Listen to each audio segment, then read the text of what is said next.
Good morning. Hand today is going to be pocket aces. Saying it folds around the small blind who limps. He is playing 37-6. So overall, generally passive player. When we look at his pre-flop stats, we're looking at 30% called 2-bet from the small blind. He hasn't ever really limped, but he's played about 54%. I do think he's probably going to raise a little bit. He just hasn't had the hand.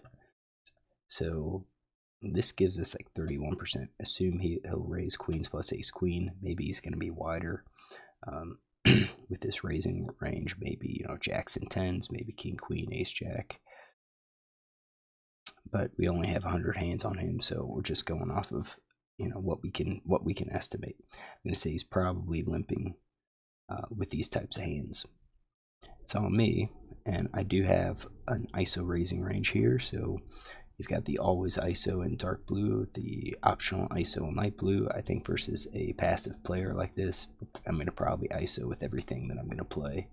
And of course, I'm going to be folding some hands, but I think I'm going to be isolating with basically all of these hands because if called, I'm in position. So I raise and villain called. Is villain going to call with everything that he limps with? I'm going to guess yes. So we're gonna leave it there. Flop comes king 8-5 with 2 clubs. Applying here, this is a good c-betting range. I think there are hands that villain's going to call. Any 8, any 5, any pair. If he happens to just limp with tens and jacks, he's going to call those. I think clubs are going to be calling. Any king's going to call. And we're looking to get some value from the king. Hopefully 3 streets of value from the king. So villain checks. I fired out a bet. I will say villain donks 11%. And I do think this is a hand that he would lead with. So I think taking out like the king 7 and king 9 is probably okay, along with these 9s, 10s, jacks. I just kind of feel like those are the hands that he would have led with just to see if I have a king. So I bet, and I think this is probably going to be betting close to 100%. Any of our pairs, I think any of our draws, probably, definitely 2-card backdoor draws. I think in general, we're just betting. His fold c-bets at 50% out of position. So I think I'm gonna make a play here. I raise a pre-flop, he calls. I'm gonna fire out again to represent ace, king, king, queen, which I think most people are gonna be scared of. So I think it's just gonna be 100%. And then he calls, and that's interesting. So I think he's calling with all of those. I wouldn't be surprised if he raises with a set. Or possibly with 2 pair. However, I often see this happening on the turn a little bit more than the flop, especially on a board like this. I think he's going to call with all these other hands that I didn't exclude.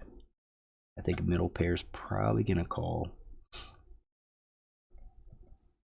I think his draws are going to call, at least open-ended and flush draw. I'm not sure if bottom pair calls. Bottom pair might call once and then fold to the turn on a loose player. So I think that's going to be what we're looking at for him. So 4 diamonds hits. It seems pretty innocuous, and now he bets 20. He bets the pot, and that's interesting because he would have normally led out initially. I think here he's probably betting. He doesn't want to get it checked through.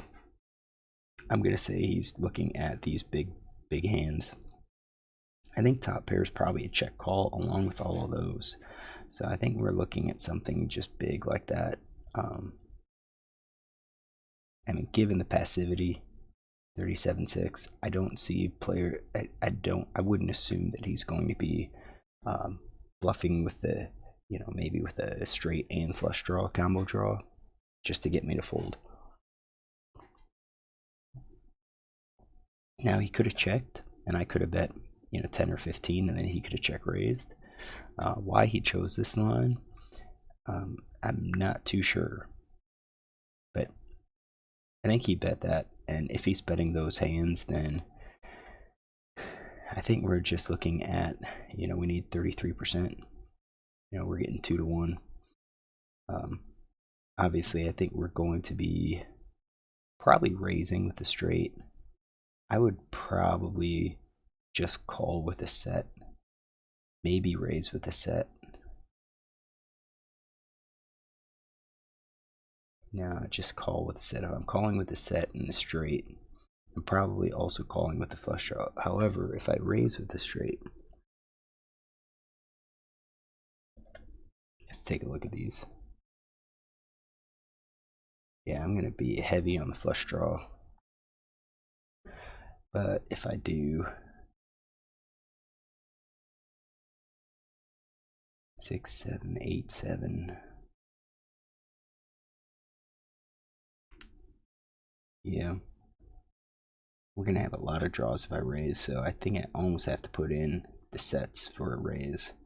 And that means I'm going to probably just call with top pair and over pair. It's kind of weak to fold nines to queens, but I think these players, we're at a 10 NL. I think these players are, man, I just don't. I think they're good. They're going to be pretty strong. So the thing with the flush draw, then it's entirely possible that I'm calling with flush draw here.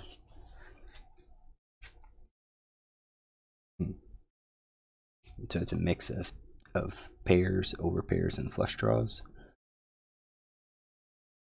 Maybe with the idea that if the flush draw gets there, I'm going to be betting no matter what.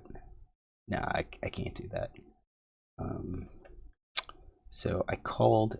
I'm not too certain I like this with the over pair.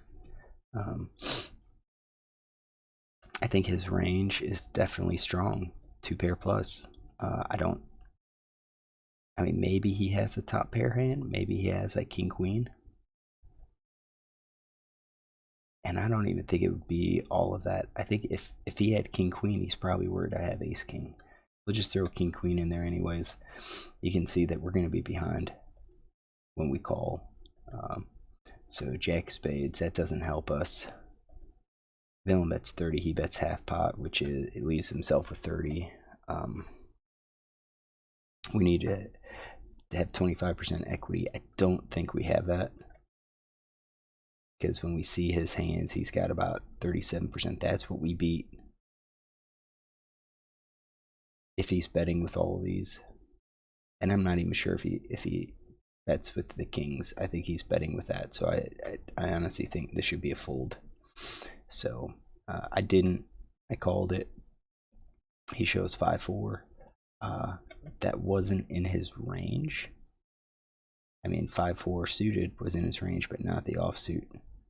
So if he's playing that, you're adding in a few more of these connectors, makes his hand even more likely he hit something like a straight or 2 pair, and I think that justifies his play. I think we could have easily probably folded it on the turn. If not, definitely folded on the river. I think that's the play. I think that's the mistake in this hand. I'm sure it was like, well, I've got aces, I've got to call down. But a lot of times, we can't do that. We just have to recognize that we're beat and just, get away with our losses. A player that limp calls, check calls a flop, and then bets the pot on the turn has something. It's unlikely that he is bluffing. So let's see what I had in notes on him. So he posted check called mid position versus big blind, 6 big bet ISO. He checks, calls, checks with ace 6, basically bluff catching. Okay. Yeah, if we look at his limp calls, he's got a pretty wide range there. Now we had 5-4, so yeah, those connectors.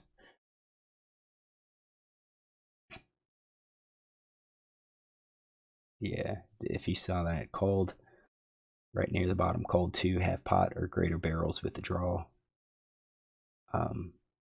That's, I think if he had a draw, he's just check calling. I don't think he's leading, so I think his lead on the turn is representing something big, 2 pair plus, and that's kind of what it is. He's betting to avoid the club draw getting there. And then on the river, when the club draw didn't, he sizes down to try to induce a call. And he did it. He got me to call.